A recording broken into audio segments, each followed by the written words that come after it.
It is a critical time for healthcare workers around the world. They are on the front lines fighting a pandemic, one that has claimed countless lives. Hospital staff is working non-stop under tremendous pressure with low levels of equipment and with ICUs overflowing. So what is it like being inside a hospital? Some would describe it as a war zone. Here is a special report from New York City.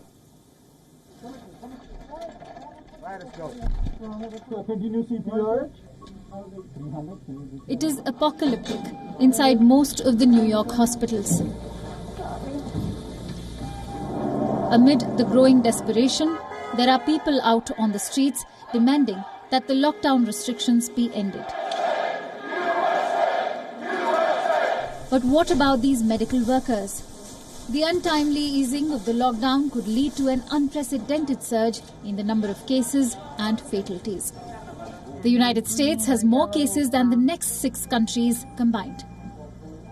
A respiratory therapist, David Carr, working in a hospital in New York, shows us a glimpse of life inside a medical facility treating COVID-19 patients.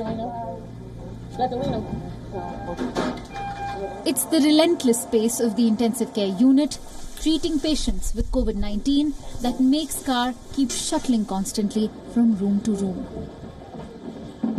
I don't watch the news about COVID really because I'm living it at work. I mean, you know, I go in and out of COVID patients' rooms all day. That's basically what is going on at the hospital right now. Everybody is COVID, and I see the worst of it. In these testing times, healthcare workers are looking out for each other. Carr says their kindness for each other is what keeps them going. Not just doctors and nurses, but all the essential services workers who are contributing in their own way to help the people in need. Our work is very important. All of our work at Sinai and in every hospital and every bus driver and every garbage man and cop and fireman and cleaner and restaurant person, all of our work is really incredibly important. New York City has been at the epicenter of the global coronavirus pandemic, not just in the United States, but in the world. While the city's funeral homes have been overwhelmed, the staff is hopeful that the virus has peaked and the worst days are over. So it's the end of my day. It was pretty busy, but still doable. And the workload is still, it's still good.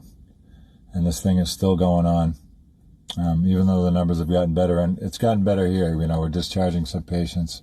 But, I'm still alive, still in here. I'm working tomorrow.